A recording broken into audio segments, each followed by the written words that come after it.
कागज कागज कागज कागज कागज कागज कागज कागज कागज कागज कागज कागज कागज कागज को बना जो को बना जो को बना जो को बना जो को बना जो को बना जो को बना जो को बना जो को बना जो को बना जो को बना जो को बना जो को बना जो को सासी बना सासी बना सासी बना सासी बना सासी बना सासी बना सासी बना सासी बना सासी बना सासी बना सासी बना सासी बना सासी बना सासी बना सासी बना सासी बना बासों में बासों में बासों में जो के बना जो के बना जो के बना जो के बना जो के बना जो के बना जो के बना जो के बना जो के बना जो के बना जो के बना जो के बना जो के बना जो के बना जो के बना जो के बना सोमना सोमना सोमना सोमना सोमना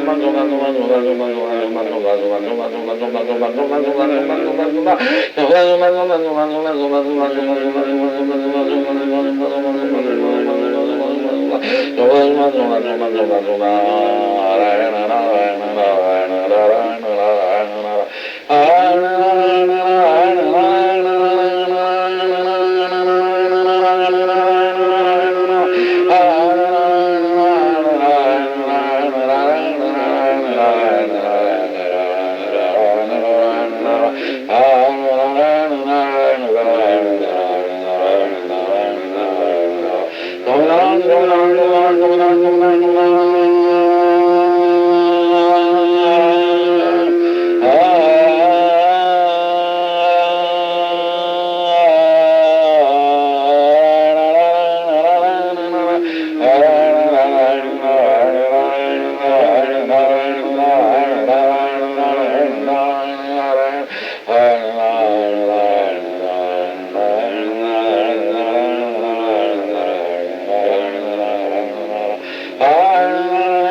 स्वामी महाराज की जय।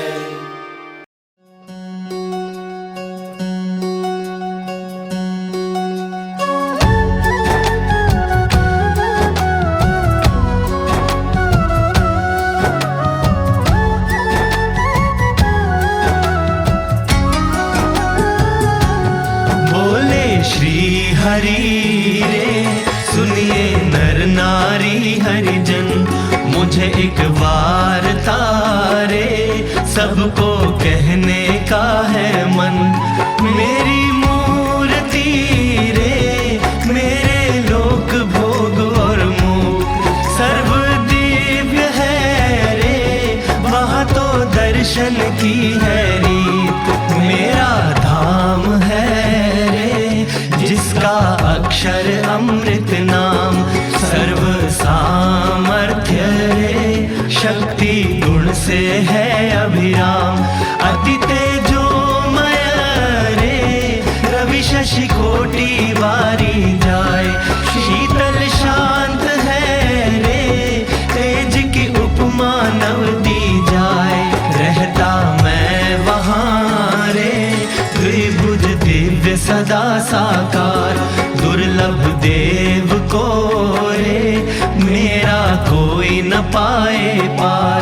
जीव ईश्वर आदि रे माया काल पुरुष प्रधान, सबको वश करूं रे सबका प्रेरक मैं भगवान। अगणित विश्व की रे उत्पत्ति पालन प्रलय हो, मेरी मर्जी बिना रे किसी से तृण ना तोड़ा जाए। ऐसा मुझे जानना रे मेरे आश्रित सब नर नारी, मैंने तो आपको रे वार्ता सत्य कही है मेरी। मैं तो आपके लिए रे आया धाम से लेकर देह, प्रेमानंद के रे स्वामी ने बरसाई अमृत में। आगे सब सुनिए रे मेरी वार्ता परम अनूप, परम सिद्धांत है रे सबको हितकारी सुख रूप। सब हरि भक्त को रे जाना हो मेरे धाम, तो मेरा सेवन रे करो शुद्ध भाव से हो निष्काम। सब हरि भक्त को रे रहना हो मेरे पास, तो तुम छोड़ना रे मिथ्या पंच विषय की आस। मुझ बिन जानना रे अन्य मायक सब आकार, प्रीति तोड़ना रे मान के झूठा कुटुंब परिवार। करना पालन रे करके दृढ़ सभी मेरे नेम, होकर अति प्रसन्न रे धर्म भक्ति करेंगे क्षेम। बोले श्री हरि रे सुनिए नर नारी हरिजन, बोले श्री हरि रे सुनिए नर नारी हरिजन।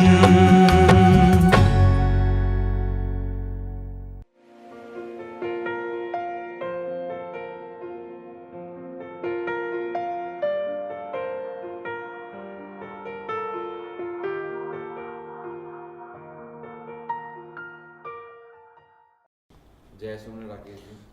जय सुमन। राकेश जी आप अपना परिचय दीजिए। मेरा नाम राकेश चौहान, मेरी जो वाइफ का नाम सरोज चौहान, 2 बेटे हैं जागृत चौहान, विश्वास चौहान। राकेश जी आप पहली बार गुरु जी से कब मिले, कैसे मिले और आपका क्या अनुभव रहा वो बताइए। मैं पहली बार गुरुजी को 87 में मिला और जो गौरी दीदी के जो पूर्व आश्रम के फादर हैं मूलचंद जी, उनके साथ मैं यहाँ मंदिर आया था। हम दोनों एक ही कंपनी में काम करते थे गाज़ियाबाद में। मेरा इलेक्ट्रिकल जॉब था, उनका मैकेनिकल जॉब था। तो वो मंदिर के बारे में काफ़ी बातें करते रहते थे कि ऐसे अशोक विहार में मंदिर है, गुरुजी हैं, इतने वहाँ पे इतना अच्छा वो प्रोग्राम होता है। तो फिर उनको मैं कहता था कि हम चलेंगे कभी, जो शनिवार को जाएंगे। तो वो शनिवार को आते थे यहाँ पे, शनिवार संडे 2 दिन यहाँ आते थे। तो फिर ऐसा हमारा सिलसिला चलता रहा, 2-3 महीने तक हम इस तरह से चला। फिर एक दिन ऐसा हुआ कि वो जो कहने लगे कि आज चलो, तो शनिवार की शाम को मैं यहाँ पे आया। 103 में शनिवार की सभा हो रही थी। वहाँ पे जैसी मैं आया तो सभा हो रही थी, हम बाहर जैसी गुरुजी को देखा, मेरे को गुरुजी को देखते ही बड़े अच्छे लगे।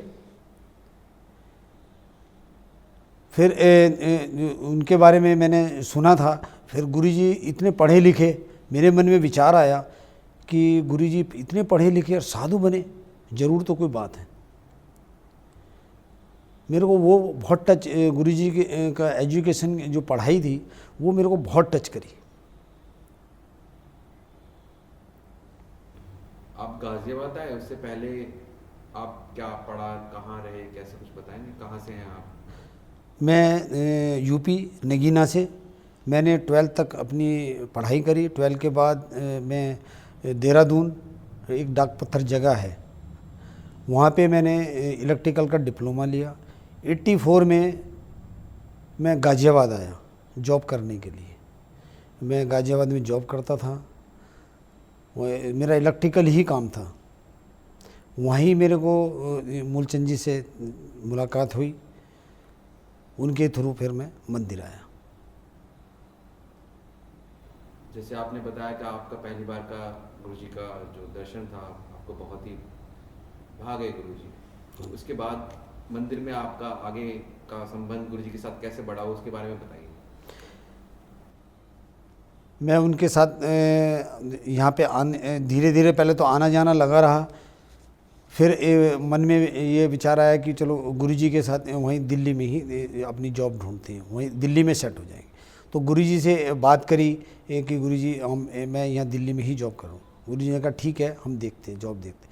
ये एक्चुअली जॉब के चक्कर में मैं गुरुजी के साथ मैं धीरे धीरे जुड़ता गया। फिर हुआ भी ये कि हमने जनार्दन भाई हैं वहाँ पे बदरपुर बॉर्डर पे पावर हाउस का हमने इलेक्ट्रिकल का जॉब हमने कांटेक्ट लिया। हॉस्टल था, उसकी पूरी वायरिंग करनी थी। तो वो हमने, मौसा जी आते थे जमुनापाड़ से, उनके साथ हमने तीनों ने मिलके वो कांटेक्ट गुरुजी से बात करके वो कांटेक्ट हमने ले लिया। वो हम उसी बीच में हमने मुश्किल से 1 महीना वहाँ पे काम किया था। उसी बीच में ये मंदिर की कंस्ट्रक्शन का काम, यहाँ पे खुदाई का काम चालू हुआ। तब गुरुजी ने मेरे से कहा कि अभी हमें ये काम नहीं जो करना, हमें मंदिर की सेवा करनी है। हमने पहले मंदिर बनाना है, फिर आगे कि हम बाद में सोचेंगे। मैंने कहा गुरुजी ठीक है। तो गुरुजी ने जनार्दन भाई को बुला के तभी कह दिया कि ये कल से वहाँ पे नहीं आएगा। तो ये मेरा यहाँ पे मंदिर में परमानेंट रहना शुरू हो गया। उससे पहले एक अन्नकूट की जो पहला मेरा अन्नकूट था, तब मैं यहाँ मंदिर में नहीं आया था, उससे पहले की बात है ये। तो पहली बार जब मैं अन्नकूट की सेवा में यहाँ आया तो अन्नकूट पहले यहाँ साइड पे करते थे, जहाँ मंदिर अब है इसको साइड कहते थे। तो वहाँ से 103 में जगह नहीं थी इतनी, तो अन्नकूट यहाँ बनाते थे और सारा खाना वहीं से जो बुधराम जी बड़े बड़े पतीले उठा के सारा यहाँ पे अन्नकूट यहाँ सेट करते थे पूरा। उसी बीच में जब उसकी सेवा चल रही थी तो मैं कुछ ऊपर चढ़ा हुआ था, तो पैर मेरा स्लिप हुआ, तो पैर में मेरे चोट लग गई। उसमें जो ये चड्ढा जी होते थे पहले, मेरे को परमात्मा हॉस्पिटल में लेके गए, वहाँ पे प्लास्टर चढ़ गया। 1 महीना मेरे को रेस्ट हो गया। तो 103 में पीछे वाले रूम में वहाँ गद्दा लगा के मैं वहाँ पे बैठता था। तो इतनी मतलब गुरुजी ने इतनी केयर करी उस टाइम पे, मेरे घर वाले भी नहीं करते। वो मेरे को बहुत एक गुरुजी का बहुत टच करा कि इतना मेरे को अपनापन यहाँ पे मिला। उससे कि मैं यहाँ पे मंदिर के अंदर जुड़ता चला गया। फिर ये सेवा में आ गए हम।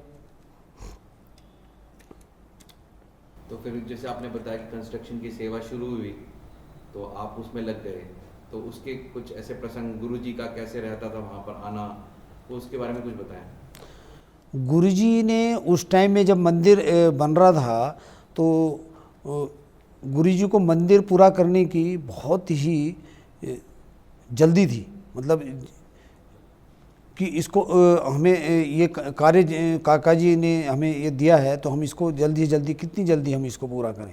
उसके लिए गुरुजी इतने अलर्ट रहते थे कि यहाँ पे साइड में दिन में 3-4 बार चक्कर लगाते थे। गर्मियों के टाइम में 2 बजे गुरुजी का आराम का टाइम होता था, गुरुजी उस टाइम आराम भी नहीं करते थे। और इतनी उनको लगन थी मंदिर पूरा करने की। वहाँ से जैसे ही निकलते थे, अगर सेवक गाड़ी ला रहा है तो उसकी इंतजार नहीं करते थे, जब तक गाड़ी निकालना है तो गुरुजी पैदल चल के साइड पे आ जाते थे। 1 मिनट की भी देरी नहीं थी उनको। वो गुरुजी ने बहुत संघर्ष, गुरुजी का ये जीवन बड़ा संघर्ष रहा।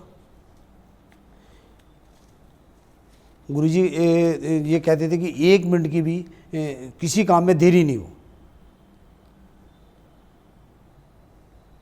और भी ऐसे कोई प्रसंग होंगे जैसे आपके वहाँ पर सेवा करी है तो सामान ले जाने के लिए कुछ कोई सेवा करी होगी तो आप बताएं उसके बारे में।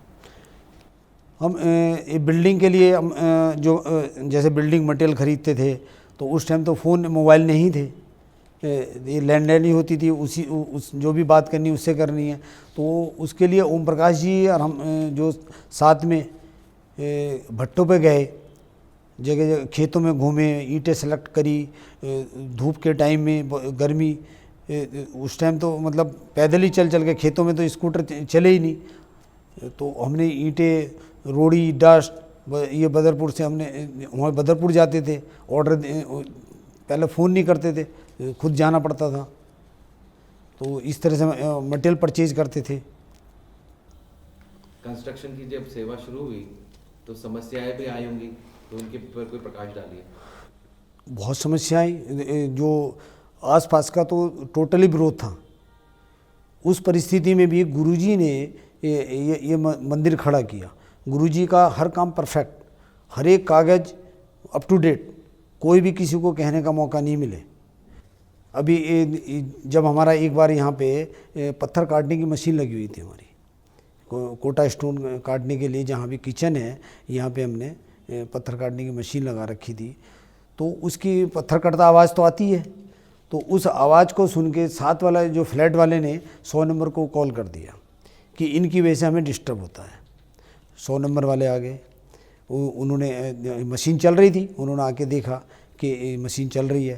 तो वो भी आया कि ये देखो ये मशीन चल रही, इसकी डिस्टर्बेंस आती है। तो उसके बाद वो पुलिस वाले बहुत अच्छे थे, उन्होंने कहा कि भाई तुम अपनी विंडो बंद कर लो। तो उसने कहा नहीं जी, इनकी ये मशीन बंद कराओ। तो फिर उसने उसको कहा कि भाई तुम, अगर तुम्हें फिर भी आवाज़ आती है तो ये ट्रेन चल रही है, यहाँ पे रेलवे लाइन की भी उसकी ट्रेन की आवाज़ आती थी, अब उसको ट्रेन को बंद करा दो तो इनकी मशीन ही बंद हो जाएगी। उस ज़माने में जब आप बात कर रहे हैं तब तो रोड़ी, बदरपुर पत्थर भी राशन से मिलता था। कोई ऐसा प्रसंग बताएं कि हाँ, वो जो प्रभाकर भाई के साथ हम, जो प्रभाकर भाई राशन कार्ड इकट्ठा करते थे, राशन से जो सीमेंट खरीदने के लिए जाते थे, ड्रम में सीमेंट आता था, कोटे से सीमेंट मिलता था। तो हम सब हरिभक्तों के कार्ड इकट्ठे करके राशन से जो है सीमेंट खरीदते थे। फिर धीरे धीरे सीमेंट खुल गया, हमें एल&टी की सीमेंट, एक एल&टी एजेंसी वाला मिला, प्रभाकर भाई वगैरह, हम उसने हमारे को बहुत सस्ते सीमेंट उस टाइम दिया हमारे को, एल&टी वाले ने।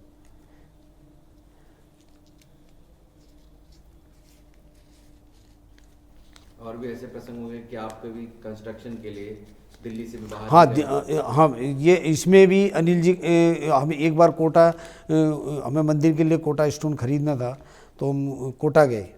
अनिल जी और मैं दोनों साथ में गए। अनिल जी का भी बहुत योगदान रहा कि हम वहाँ पे कोटा से आगे जगह एक ढाबा था, वहाँ पे कोटा की माइंस है, ताकि वहाँ हम 3 दिन रुके। वहाँ पे खाने के लिए क्या मिलता है, जो मिर्च वाली कचौड़ियाँ, वो हम दोनों वहाँ वो खा ही नहीं जाए, मगर हमें तो अपने काम के लिए गए थे कि गुरुजी के आगे से कि भाई वहाँ से पत्थर लाना है। तो 3 दिन के बाद फिर हम कोटा सिटी में आए, तब जाके हमने वहाँ खाना खाया। खाना खा के फिर वहाँ से पत्थर की गाड़ियाँ निकाली, तब वहाँ से हम निकले। तो अनिल जी का भी बहुत जो इसमें योगदान रहा। मंदिर का जैसे कंस्ट्रक्शन चलता था तो हम ओम प्रकाश जी और अनिल जी और डालिया साहब भी सुबह आते थे, हमें इंस्ट्रक्शन ये देते थे, ये करा लेना, ये करा लेना। अनिल जी तो अपनी जो है छुट्टियां लेके मंदिर की कंस्ट्रक्शन में लग गए। दूसरा, एक बार एक प्रसंग और है कि हम माउंट आबू गए, आबू रोड पे हमें जो मार्बल ख़रीदना था। हम टेम्पो टेबल लेके गए, डालिया साहब गए, अनिल जी, मैं, जोधा। तो वहाँ से हमें 4-5 वहाँ पे 5-6 दिन लगे। वहाँ पे हमने पत्थर ख़रीदा, पत्थर ख़रीद के ये लोग तो जो टेम्पो में से वापस आ गए, मैं गाड़ी के अंदर आया। तो मेरे साथ ये हुआ कि गाड़ी में मैं ट्रक में था, तो ट्रक के अंदर ही जो एक जगह रुके, खाना वाना खाया। रात को चलते थे वो तो। अब मैं जो जैसे मैं सो रहा था तो ट्रक चलते चलते रास्ते में एकदम ऐसे यूँ लहराया, मेरे मुंह से तो स्वामी की धुन निकली। मैं कहा भाई क्या हुआ? तो फिर पता लगा कि इसने तो ड्रिंक कर ली। उसको ड्राइवर को बोला भाई साइड में तो अपनी ट्रक लगा ले, हम तो सुबह निकलेंगे यहाँ से। मतलब महाराज ने मेरी वहाँ पे बहुत रक्षा करी।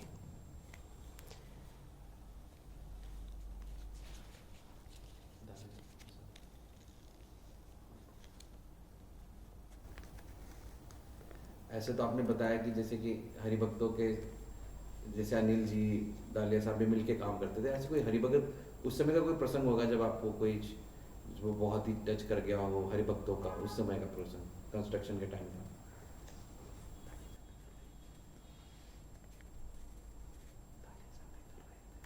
हाँ, ये एक चीज़ और मेरे साथ जो राम बहादुर था, उसकी एक फटफटी होती थी, वो लेके मैं जो आज़ादपुर चला गया। वहाँ पे मेरा जो एक एक्सीडेंट हो गया, हाथ में चोट लग गई। वहाँ पे फिर मैं होश नहीं था कि कोई मेरे को हॉस्पिटल में वहाँ ले गए। वहाँ से फिर फ़ोन करके यहाँ एड्रेस मिला, तो फिर यहाँ से ये गए, वहाँ से मेरे को लेके आए। तो यहाँ आया, मंदिर आया, तो मेरी जो पर्स वर्स था वो सारा जो मेरे को लेके गया उसने निकाल लिया। तो मेरी उसमें मूर्ति थी। गुरुजी को बार बार मैं कहूँ कि गुरुजी एक्सीडेंट तो मेरी मूर्ति चली गई। गुरुजी कहते क्यों चिंता कर रहा, मैं तो बैठा हूँ ना। तो वो हाथ में चोट लगी। फिर गुरुजी ने मेरे को डालिया साहब के घर पे रखा। 1 महीना मैं वहाँ रहा। उन्होंने, डालिया साहब ने इतनी मतलब देख रेख रखी। नैना बहन ने कि किसी भी चीज़ की कोई दिक्कत हो, ऊपर वाला रूम था इनका, मैं वहाँ पे रहता था। और वहीं से जो मंदिर का आगे कंस्ट्रक्शन चल रहा था, वहाँ से पूरा इनका मंदिर दिखाई देता था। तो नैना बहन वहाँ पे किताब कितनी पढ़ें, कितना वहाँ पे, तो वो मूवी लगा देते थे, मूवी हम देखते रहते थे। तो वो 1 महीना इतनी केयर करी, वो मेरे को बड़ा टच करा कि एक जो है एक हरि भगत ने वो इतनी केयर करी। वो प्रसंग मेरे को अभी भी याद रहता।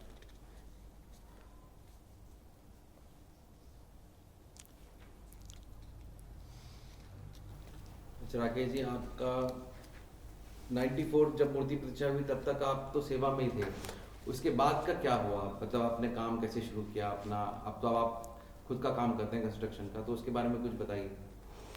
मैं अपने जो 94 तक मैंने गुरुजी से एक ही बात हुई थी मेरी, कि जब तक ये मंदिर की कंस्ट्रक्शन नहीं होती तब तक हमने कुछ सोचना ही नहीं है। 94 में जो है मूर्ति स्थापना हुई 3 फरवरी को, और फिर 94 में 12 अप्रैल को मैंने मैरिज हुई।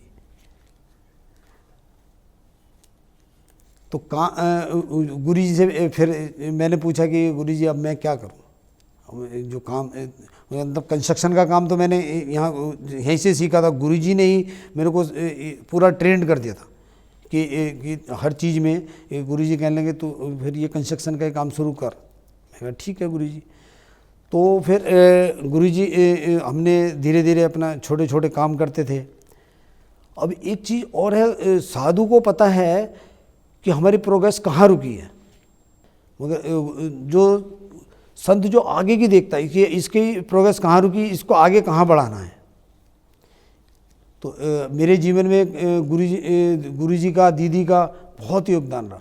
गुरुजी ने मतलब गुरुजी को एज ए फादर, गुरुजी को और दीदी को मैं मदर। दीदी ने, आज मैं दिल्ली के अंदर हूँ जो रुका हूँ वो दीदी के ही कारण रुका हूँ। मैं जो मैरिज के बाद जो मतलब काम नहीं चल रहे थे, खर्चे पूरे नहीं हो रहे थे, किराए में नहीं निकल रहे थे, तो मैं नगीने गया, वहाँ सेट सारा जो सेट करके आया, पूरा सेट करके आया था कि भाई अब यहाँ पे पैसे मिलते नहीं कुछ, तो अपना वहीं जाके रहेंगे, वहीं काम करेंगे, या जहाँ से बहनों की एंट्री होती है। आज भी मेरे को वो ध्यान है कि वहाँ पे दीदी, मैं और सरोज भी मेरे साथ थी, हम वहाँ पे खड़े हुए थे। दीदी को कहा कि दीदी अब हमने ऐसे ऐसे प्रोग्राम बनाया। तो दीदी ने कहा भाई तू वहाँ जाने की सोच रहा है, गुरुजी का साथ कैसे छोड़ेगा, गुरुजी कैसे मिलेंगे। तो दीदी हम क्या करें। दीदी ने कहा तू चिंता ना कर, सब ठीक हो जाएगा, महाराज सब ठीक करेंगे, धुन करेंगे, और तेरे को जो किराया तेरे को नहीं निकलता तू किराया मेरे से ले लिया कर। तो ऐसा नहीं दीदी ने कुछ कहा, मतलब खाली कह दिया। गुरुजी दीदी हर महीने मेरे को पूछती किराया है तेरे पास। तो मैं कहता दीदी हो गया मेरे पास किराया है। फिर ऐसे हमारा चलता रहा। फिर मैंने दीदी को कहा दीदी फिर ऐसा करो, कुछ ऐसा ही करो कि मेरे को ये जो मांगने की ज़रूरत ही, आपको पूछने की ज़रूरत भी नहीं पड़े, इतना ऐसा करो। दीदी कहे महाराज करेंगे, चिंता ना करो। तो दीदी का एक बहुत बड़ा योगदान मेरे को रुकने के लिए बहुत बड़ा योगदान रहा। राकेश जी, कंस्ट्रक्शन की सेवा में जैसे आप राजस्थान गए तो और भी कहीं गए हैं, तो उनके बारे में कोई प्रसंग है तो बताएं हमें। हाँ, एक बार हमने मंदिर के लिए पाइप लेने थे। RF के कंपनी होती है जो कास्ट आयरन ढलाई के पाइप आते थे पहले, अब तो प्लास्टिक के पाइप यूज करते हैं। तो मैं और अनिल जी आगरा गए थे, जहाँ से कंपनी ये पाइप बनाती है, हम उसी के यहाँ चले गए। वहाँ से हमने वो पाइप लिए आगरा से। तो अनिल जी तो ट्रेन से आ गए, ताज एक्सप्रेस से वापस आ गए। मेरे को ट्रक में आना था। गुरुजी ने कहा था कि तुम ट्रक में आना बैठ के वहाँ से। तो एक रात तो उसने आगरा के अंदर ही ट्रक खड़ा, हमने शाम को लोड कराया। मैं कभी रात को चलेगा, वो रात को चला ही नहीं। एक रात तो उसने वहीं गुजार दी। अगले दिन में चले, 2 रात मतलब मेरे को ट्रक में ही हो गई आगरा से यहाँ आने में। तो उसमें एक पार्टी का और माल था जो कि राजा गार्डन में दुकान वाले का सामान था उसमें। तो कुछ पाइप उसके थे, उसके पाइप ऊपर रखे थे, हमारे नीचे रखे हुए थे। इसलिए उसको ट्रक वाले को पहले राजा गार्डन ही जाना पड़ा। तो हम करीब 8 साढ़े 8 बजे वहाँ पे पहुँच गए। तो वहाँ पे ट्रक खड़ा कर दिया। तो वही दुकान खुलेगी 11 बजे। तो मैंने सोचा कि भाई चलो जब तक गुरुजी को बता देंगे, मंदिर चलते हैं, वहाँ से फ्रेश होके फिर दोबारा आ जाएंगे। मैं आया, पहले साइड में पीछे बाथरूम होते थे। हमने सोचा कि हम यहाँ नहाने की जगह हम मंदिर ही चलते हैं, गुरुजी को बता देंगे पहले कि ऐसे ऐसे पाइप आ गया है। तो मैं जैसे ही गया, बैग रखी मैंने वहाँ 103 में बाहर ही बैग रखी, गुरुजी को बताया, गुरुजी ऐसे ऐसे पाइप आ गए। गुरुजी कहते कहाँ है पाइप। तो मैंने कहा वो तो ऐसे उसमें दूसरी पार्टी का माल है और वहाँ पे वो ट्रक अभी वहाँ खड़ा है। तो इतना तो गुरुजी ने गुस्सा ग्रहण किया कि तुम्हें समझ नहीं है कैसे ये ऐसे कैसे छोड़ के आ गए। और ये यहाँ पे अभी वो दुकान बाद में खुलेगी, तो मैं जब तक नहा धो के यहाँ से फ्रेश कहते तुम्हें समझ नहीं है ये, तो गुरुजी ने गुस्सा ग्रहण किया। तो कहते हैं तू प्रभाकर भाई को बुला के। तो मैं प्रभाकर भाई को लाया बुला के कि तो प्रभाकर भाई को बताया कि वे ऐसे ऐसे वहाँ पे है। तो गुरुजी कहते जगह नहीं बता, तू इसके साथ जा, वहाँ जहाँ पे ट्रक खड़ा हुआ ये रुकेगा, तू वहाँ छोड़ के आ। तो मैं और प्रभाकर भाई चल रहे वहाँ पे गए। तो वहाँ जाके मैं प्रभाकर को बोला, मैं कहा पहले तो मैं फ्रेश हो जाऊँ, क्योंकि वहाँ से तो गुरुजी ने एकदम फटाफट वहाँ से निकल गए। फिर मैं प्रभाकर भाई को बोला कि अब मैं आ ही गया हूँ, तो आप अब जाओ, अब तो मैं अपने ये ट्रक लेके आ जाऊँगा। तो प्रभाकर भाई तो वहाँ से आ गए। गुरुजी को मैं ये बताया था कि भाई 11 बजे उतरेंगे, 12 बजे तक आ जाऊँगा। तो वहाँ पे पाइप उतारने में बहुत टाइम हो गया। मैं 3 बजे मंदिर आया वापस। तो गुरुजी ने सो के उठे। गुरुजी ने कहा तू अभी आया? मैंने कहा गुरुजी अभी वहाँ लेट हो गए थे। तो गुरुजी ने छूटते मेरे को कहा कि तूने खाना खाया? मतलब गुरुजी का एक तरफ इतना प्यार, मतलब हमें सही दिशा दिखाते और प्यार, इतना प्यार गुरुजी छोटी छोटी बातों पे। मतलब आज गुरुजी का एक ऐसा है, गुरुजी ने हमें डांट के इतना कुछ सिखाया है कि आज हमारा जीवन, आज जो हम हैं वो गुरुजी की कारण ही है। हमारी औकात नहीं है इतनी, किसी लायक नहीं थे हम बाहर की दुनिया में, और यहाँ जब मंदिर में आए तो हमारा जीवन ही पूरा परिवर्तन हो गया। ये गुरुजी की मेहरबानी है। और सच पूछो तो आज मैं तरसता हूँ गुरुजी की डांट खाने के लिए। मैंने गुरुजी की इतनी डांटें खाई, गुरुजी ने मेरे को इतना सही, गलतियाँ हम रोज़ करते थे। और ये सत्संग जो अपना सत्संग है ये आसान नहीं है। लोग बाहर वाले तो सोचते हैं कि ये बड़े मज़े कर रहे हैं, मगर मैं तो एज ए सेवक रहा हूँ ना गुरुजी का, तो मतलब इस सत्संग में तलवार की धार जैसे होती है ना, तलवार की धार पे चलना है, रोज़ जीना रोज़ मरना। मगर उस टाइम हमें इतने ये सारे अपने साथी मिले थे। प्रभाकर भाई थे, ओम प्रकाश जी थे, और ये बछराज भाई थे, अनिल जी थे। गुरु जी कई बार मन में अंदर ऐसे लगता था, तो यही होता था कि भाई हमारे अंदर कुछ भरा है, गुरु जी उस पे पंच मार रहे हैं तो हमें दुख हो रहा है। बाकी गुरु जी ने इतना हमें इतना लाड भी लड़ाया।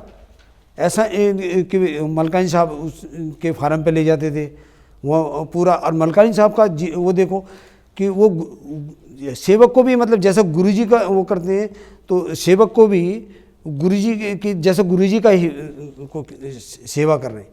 मतलब कभी छोटे बड़े का उन्होंने वो ऐसा रखा नहीं कि ये छोटा है या बड़ा है। वो बड़े प्यार से तूने खाना, तूने आइसक्रीम खाई, तूने कोल्ड ड्रिंक पी, ऐसे मलकानी अंकल हर एक से पूछते थे। तो गुरुजी ने हमारा आज मतलब गुरुजी ने हमें बहुत कुछ दिया। हमारी औकात नहीं है बिल्कुल भी। और आज मैं तो जो जीरो में से निकल के बाहर आया हूँ। और एक मेरे को जो है अक्षर स्वामी का, जब बहुत छोटे थे स्कूल में थे, उनके साथ एक बार ऐसा हुआ कि दिवाली मेला लगता था यहाँ पे दीप पे। तो मैं स्कूटर पे, उस टाइम मंदिर का स्कूटर मेरे पास होता था, मैं स्कूटर पे उनको बैठा के ले गया, वहाँ पे मेले में घुमाया उनको बड़ा मज़ा आया। अक्षर स्वामी को पहले विक्की कहते थे, प्यार का नाम उनका विक्की था, हम विक्की के। तो उनको ले गए, वो मैग्नेट वाली बॉल उन्होंने ली, चाउमीन खिलाई।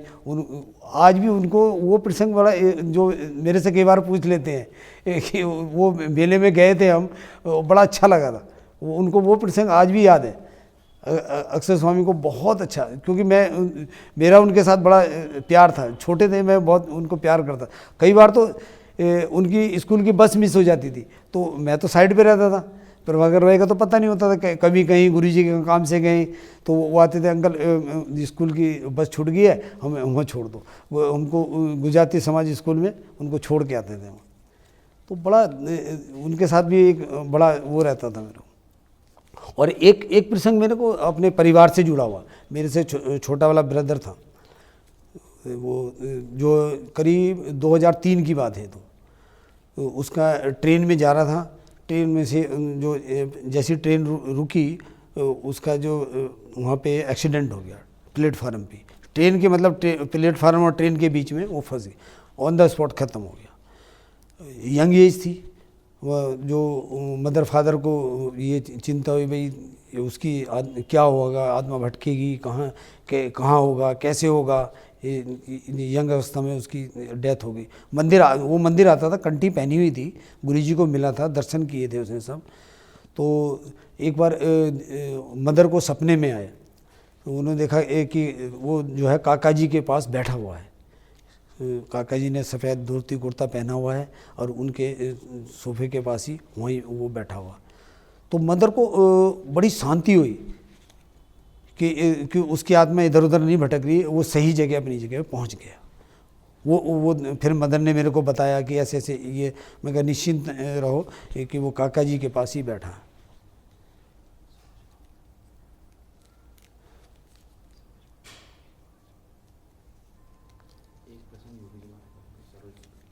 हाँ, और एक मैरिज से पहले सरोज जो अपने घर पे रहती थी तब वो, तो उसको पहले ही सपने में योगी जी महाराज आए, वो काला धागा गले में डाल के रखती थी, तो योगी जी महाराज ने सपने में कहा भाई ये काला धागा निकाल दे। उन्हें कहा नहीं ये मैं नहीं निकालूंगी, इसको छूना भी नहीं है।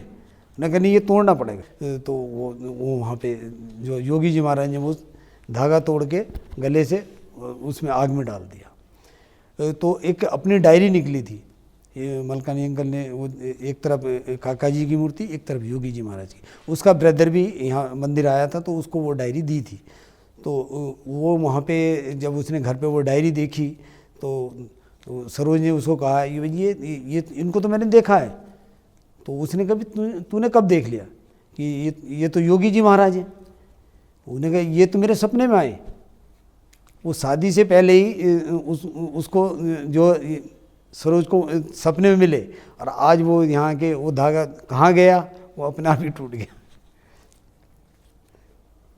अच्छा, एक और जैसे यहाँ कंस्ट्रक्शन चलती थी मंदिर की, एक वो भी प्रसंग है कि एक छत डल रही थी, तो यहाँ लेबर को जैसे बूंदी के लड्डू बांटते हैं, तो वो लड्डू बांटने थे। तो मेरे को कहा कि भाई तू ये लड्डू लेके आ। तो मैं मंदिर वहाँ से चला गया लड्डू लेने के लिए। दुकान से मैं वो तो डब्बे थे, पैक करा के मैं ले आया। मेरे को तो ला के मैंने यहाँ दे दिए। तो वो मतलब मैं ये इसके पीछे रहस्य है कि गुरु जी को पैसे की भी, एक मंदिर का पैसा है वो ख़राब नहीं जाना चाहिए, वेस्ट नहीं होना चाहिए। यूज हो ठीक है, मगर उसकी वेस्टेज नहीं होनी चाहिए। तो वो यहाँ डब्बे खुले, उसके अंदर बर्फ़ी। अब गुरुजी ने मेरे को बुलाया, तुझे पैसे की कदर नहीं है, मंदिर का पैसा है, भक्तों का पैसा है, कैसे कैसे पैसा आता है। मैं तो खड़े सुनता रहा पहले, तो मुझे हुआ क्या है। फिर जो मैंने गुरुजी को पूछा, गुरुजी बात क्या हुआ क्या है। उन्हें कहा ये बर्फ़ी लेके आया, पता कि ये कितनी महंगी बर्फ़ी। मैंने कहा गुरुजी मैं तो लड्डू लाया हूँ, कि जो वहाँ साथ में कोई और ले रहा होगा, उसके डब्बे आपस में मेरे चेंज हो गए। तो गुरुजी को पैसे की भी अहमियत, इतनी उस टाइम शॉर्टेज थी पैसे की, तो एक एक पैसा जो कैसे हरिभक्तों से आता है उसका हम कैसे यूज करें। तो ये प्रसंग भी मेरे को बड़ा लगा गुरुजी ने। राकेश चौहान जी, आपका कोई जो आपकी फील्ड है इलेक्ट्रिक की, तो ऐसी कोई सेवा आपको याद है कि ऐसी कोई जो आपको याद रह गई हो सेवा, 103 की या पुराने टाइम की? हाँ, एक बार ऐसा हुआ कि यहाँ पे लाइट बहुत जाती थी, तो जनरेटर की ज़रूरत थी। हमने 1.5 किलोवाट का जनरेटर जो चावड़ी बाज़ार से परचेज किया। तो उस टाइम महाभारत का भी वो था, महाभारत एक सीरियल आता था, गुरुजी उसको देखते थे, तो लाइट भी बहुत जाती थी उस टाइम। तो वो जनरेटर हम ले आए, हमने वहाँ पे 103 में रख दिया, वहाँ पे रखा। तो वो आवाज़ें इतनी होती थी तो उससे डिस्टर्ब होता था। तो गुरुजी ने कहा भाई इससे तो बड़ा डिस्टर्ब होता, तो हम उसको उठा के यहाँ पे साइड पे लिया जहाँ मंदिर अभी बना हुआ है। तो हमने जनरेटर यहाँ पे रख दिया, जनरेटर रख के उसकी तार हमने रोड पे डाल के बल्लियाँ गाड़ गाड़ के वहाँ पे लाइट लगा दी। अब क्वेश्चन हुआ ये कि यार ये जो चालू तो कर दिया, इसको बंद करने भी जाएं, इसको ऑटो अपने आप बंद होना चाहिए। फिर वहाँ से हमने एक तार और डाली, तार डाल के उसको ऑटोमेटिक बंद कर दिया। अब उसको बंद करने का हो गया, भाई बंद करने नहीं जाना, चालू करने के लिए ही जाना होता था। दूसरा, अभी कई बार यहाँ साइड पे लाइट होती थी तो मंदिर में लाइट नहीं होती थी। फिर हमने जो यहाँ पे एक चेंज ओवर लगा के ऑटोमेटिक यहाँ करा, जैसी मतलब मंदिर की लाइट जाती है, जनरेटर हमें चलाना नहीं पड़े, साइड की लाइट है तो ऑटोमेटिक वो मंदिर में लाइट पहुँच जाती थी। वो एक मेरे को बड़ा याद रहा।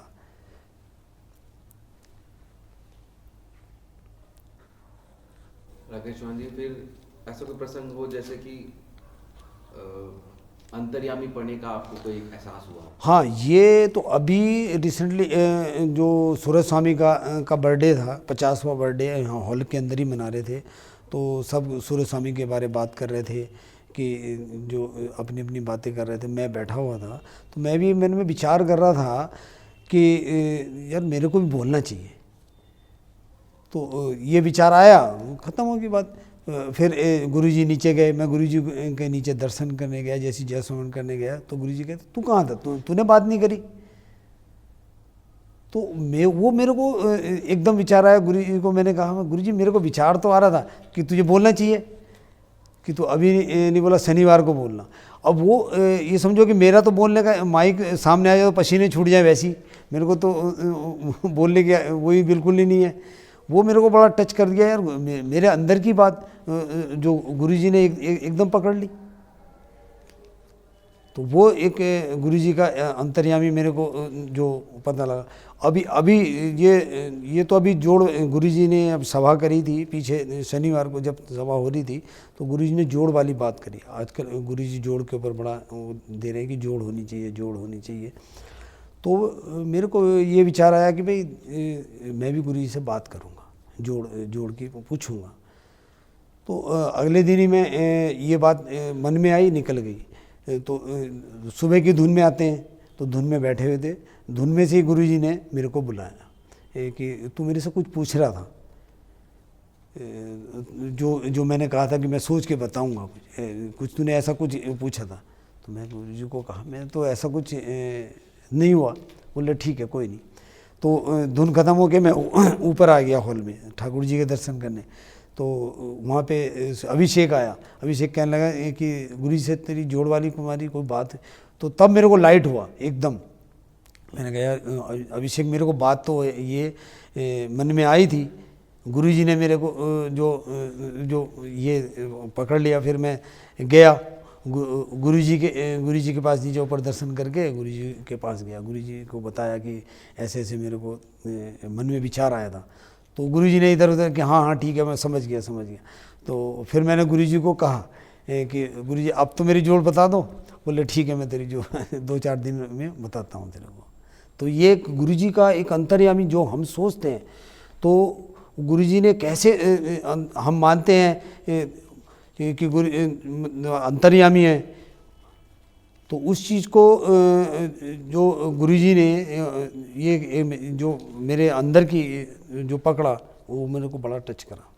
और एक और भी है कि हम अपने विचार से सोचते हैं कि जो क्या होना, गुरुजी एक आत्मा को दूसरे ये सत्संगी कैसे उस आत्मा को दूर से पकड़ लेते हैं। पहले वो पहचान लेते कि ये आत्मा ये मंदिर से जुड़ी है। अभी जैसे मशरूम थे, मशरूम वाले आते हैं, वो तो एक बार मंदिर के लिए मशरूम लेनी थी, तो वहाँ ढूंढते ढूंढते हम इसके यहाँ पहुँच गए। वहाँ से हमने मशरूम ली, 2-4 उससे बात हुई थी। तो मैं यहाँ आया, गुरुजी को बताया कि गुरुजी ऐसे से वो मशरूम वाले हैं वहाँ से। तो गुरुजी ने छूटते मेरे को कहा कि उनको कहना मंदिर आएंगे। अब गुरुजी मैंने कहा ठीक है, मगर मेरे मन में तो ये विचार आवे यार उनको कुछ नहीं पता, मेरे को भी ठीक से नहीं जानते, मेरा नाम भी अभी उनको नहीं पता ठीक से, और मंदिर के बारे में कुछ नहीं पता, उनको कैसे कहूँगा मैं कि भाई मंदिर आना एकदम से। तो फिर अपने मन में दूसरी तरफ विचार आया, कोई बात नहीं, हमने तो गुरुजी ने कहा तो मानेगा तो ठीक है, नहीं मानेगा हमने तो कह देना उसको। तो मैं गया, उसको पहले बात करी, भाई ऐसे ऐसे आश्रम है, मंदिर है, गुरुजी हैं, तो आपको गुरुजी ने याद किया। वो छूटते ही एकदम बोले कि कब आना है। मैं तो एकदम हैरान, मैं कहा यार ये तो कमाल हो गया कि तो दीदी का बर्थडे था, 13 जनवरी को आना था, यहाँ फंक्शन था, तो मैंने कहा 13 जनवरी को आना है। तो हुआ भी इत्तेफाक ये कि जो है गुरुजी अहमदाबाद चले गए, वो गुरुजी उसको नहीं मिले। गुरुजी फिर आए, वो तुलिप में गए थे भिक्षा के लिए, तो गुरुजी ने मेरे से कहा, उसको कहो कि मैं वहाँ जाए तुलिप में। तो वहाँ तुलिप में आ गया, वहाँ पे उसको चाय नाश्ता जो कराया, तब गुरुजी ने एकदम उसको कहा कि हम तुम्हारे फार्म पे आ रहे हैं। मतलब पहली बार ही उसको मिले और उसके घर पे 50 जने वहाँ पहुँच गए। मतलब गुरुजी जो, हम तो अभी एक जो आत्मा है वो कब से कहाँ जुड़ा हुआ एकदम पकड़ लेते। एक ही मेरे को जो गुरुजी का ये बड़ा टच करा। अच्छा, अभी पीछे 97 में वो गुरुजी नैनीताल गए थे। नैनीताल से ये मार्च की बात है, जागृत का बर्थडे था 27 मार्च का, तो गुरुजी नैनीताल से कि बर्थडे वहीं गांव में मनाएंगे। तो नैनीताल से गुरुजी होते, फिर नगीना आना था उनको। सुबह का 12 बजे का टाइम था। वहाँ वेट करते करते गुरुजी वहाँ शाम को 5-6 बजे वहाँ पहुँचे। तो वहाँ पे हम खड़े हुए थे, गुरुजी की गाड़ी आई, मेरे को गाड़ी पे बैठा लिया, और वहाँ से जो हम जैसी चले, थोड़ी सी दूर चले थे, तो मैं तो भूल गया, रास्ता ही भूल गया, पता नहीं किधर जाना। तो आगे जैसे गए, मैंने कहा नहीं हम गलत आ गए, पीछे वापस लो। फिर जो वापस आए, फिर मैं बोला कि तो वापस चलो, हम वहीं जाना है। तो 2-3 बार ऐसा हुआ, फिर गुरुजी ने कहलवाया, भाई तुझे रास्ता नहीं पता, किसे पूछ ले। तो वो पूछ के तब मतलब गुरुजी ने वो खुशी दी वो कि मैं अपना घर ही भूल गया। और वहाँ पे फिर जब गुरुजी गए थे, तो वहाँ तो गांव में तो टॉयलेट कुछ थे नहीं, वहाँ तो जंगल में, तो गुरुजी गए थे 10 दिन के अंदर ही वहाँ टॉयलेट सारा जो तैयार कराया। गुरुजी रात को रुके वहाँ पे, सुबह वहाँ से निकले।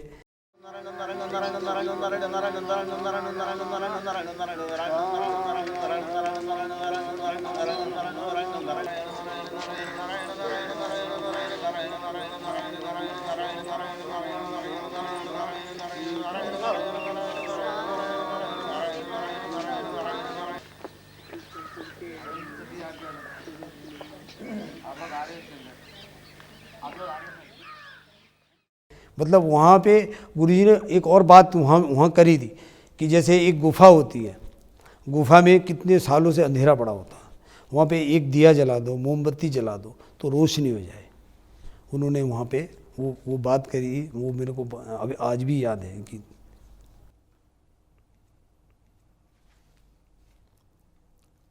राकेश चौहान जी 97 में जब गुरुजी की हीरक जयंती मनाई थी, उसी साल में गुरुजी का ऑपरेशन भी हुआ था। हाँ, तो उस समय का कोई आपको प्रसंग याद है या फिर आपके मन में कोई विचार आया हो?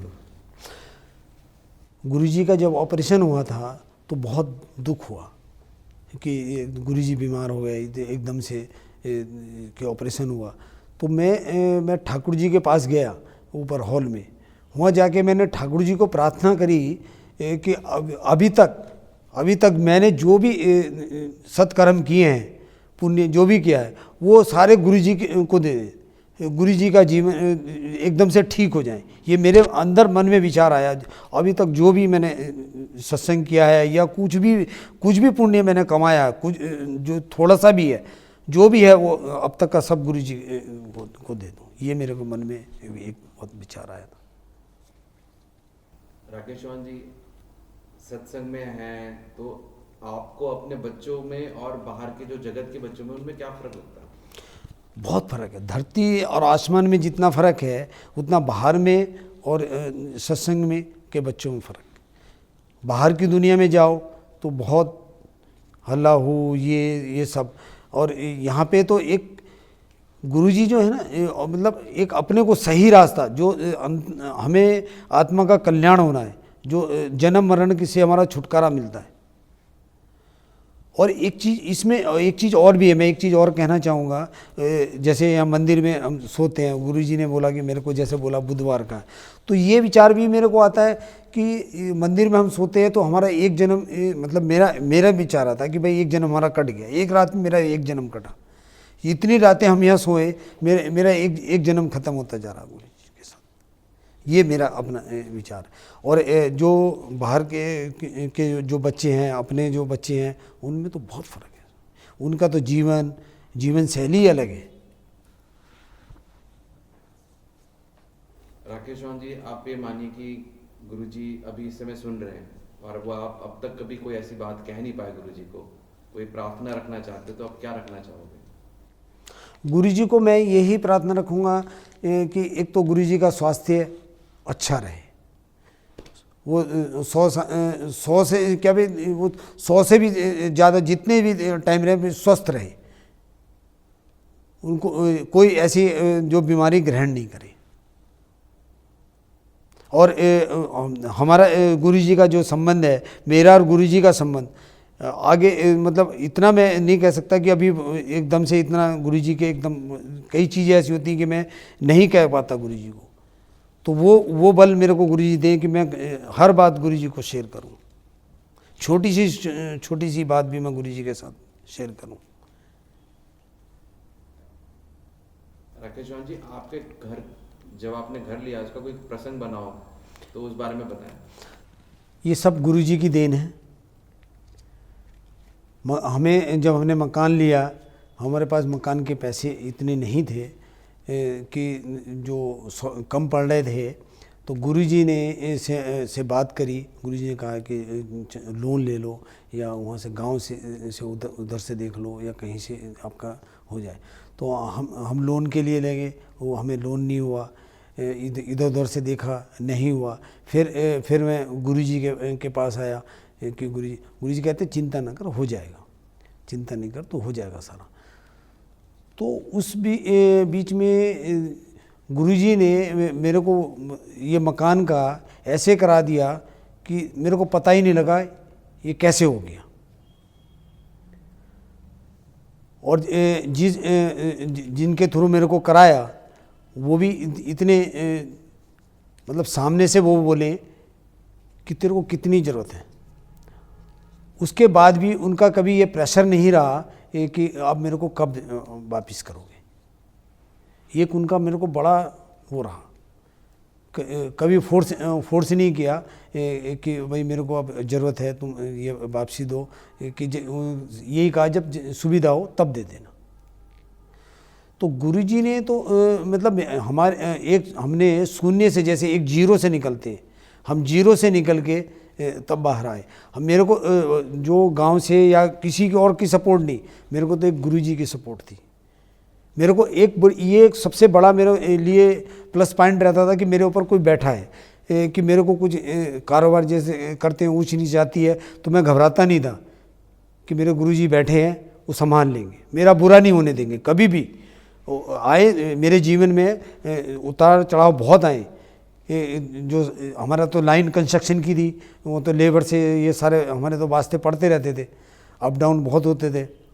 मगर एक सबसे बड़ी निश्चिंता ये रहती थी कि जैसे अब अपने फादर ऊपर बैठे हैं, बाप अपना बैठा है, तो अपने को बेटे को चिंता करने की ज़रूरत नहीं, घटेगा बढ़ेगा नुकसान होगा नफ़ा होगा, कोई सोचने की ज़रूरत नहीं होती थी। वही मेरा गुरुजी के साथ का ये रहता था कि हमें कोई चिंता नहीं थी बिल्कुल भी। और एक सबसे अच्छी बात, अब जो हमारी रूटीन जीवन शैली है, सुबह उठते हैं, मंदिर के पास अपना घर मिल गया। सबसे बड़ी बात तो ये दीदी गुरुजी की ये बड़ी मेहरबानी कि हमें कहीं दूर जाने की ज़रूरत नहीं पड़ी। आज उसका लाभ हमें मिलता है कि सुबह उठते हैं, उठ के सबसे पहले मंदिर आते हैं, मंदिर आके यहाँ पे 20 मिनट की जो धुन करते हैं, गुरुजी ने ये बहुत एक बड़ा सारा दिन मतलब हमारा इतना अच्छा निकलता है, 20 मिनट की धुन करके, महाराज को प्रार्थना करके, ठाकुर जी के दर्शन करके, तब हमारा कारोबार आगे बढ़ता है। और किसी दिन मिस हो जाता है तो वो ऐसे लगता है कि आज हमने कुछ छोड़ दिया। मतलब सारा दिन वो रहता है कि यार किसी आलस के कारण या नहीं आ पाते, किसी दिन ऐसा हो जाता है तो वो सारा दिन हमें पंच होता रहता। और फिर एक और अपने सुबह के धुन वाले 7 वाले तो अलग अलग पिंच करेंगे, भाई कल कहाँ चला गया था। मतलब एक दूसरे को गिनती, जितने मेंबर हम आते हैं, एक भी अगर मिस हो जाए अगले दिन उसको पूछेंगे कल कहाँ गया था। ये बड़ा मतलब अपनापन जो ये बहुत लगता है कि एक भी मेंबर हमारा कम हो जाए तो सोचेंगे यार वो आया नहीं, कोई दिक्कत तो नहीं है। तो गुरुजी ने आपस में हमें इतना जोड़ दिया कि एक दूसरे के बिना जो रह नहीं पाते। तो सुबह की धुन में तो ये चाहिए कि हमें जितने आते हैं होने चाहिए वो पूरे। और गुरुजी भी यहाँ सुबह उठते हैं, सुबह बैठ जाते हैं।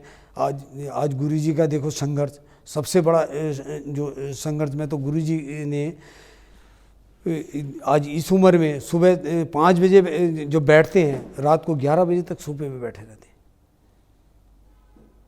मैं तो कई बार विचार करता हूँ इस उम्र में भी कि गुरुजी इतना संघर्ष करते हैं। जब देखो मतलब लिखते रहते हैं या बुक्स हैं, कोई प्रसंग निकालते हैं, फिर वो समझाते हैं कि कहाँ हम गलत हैं। कोई उनकी बात को बोलता कि नहीं गुरुजी आप अपनी बात करें, गुरुजी वो बुक निकाल देते। ये देखो ये गुणातीत स्वामी ने लिखा। अब जोड़ वाली बात है, गुरुजी ने आज ये बताया था धुन रोक के, ये बताया कि गुणातीत स्वामी ने जो जोड़ के बारे में कितना वो जोड़ डाला कि हम अपनी जोड़ की अहमियत नहीं समझते। या गुरुजी ने यहाँ तक भी कहा कि हम अपने को बड़ा समझते हैं कि हमें क्या ज़रूरत है, मगर नहीं, गुणातीत स्वामी ने लिखा कि जोड़ है।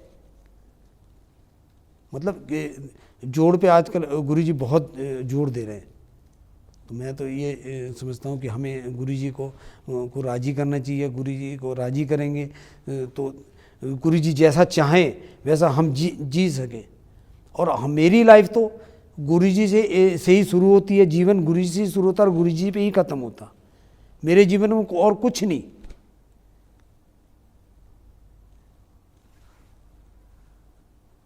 जय सोमनाथ।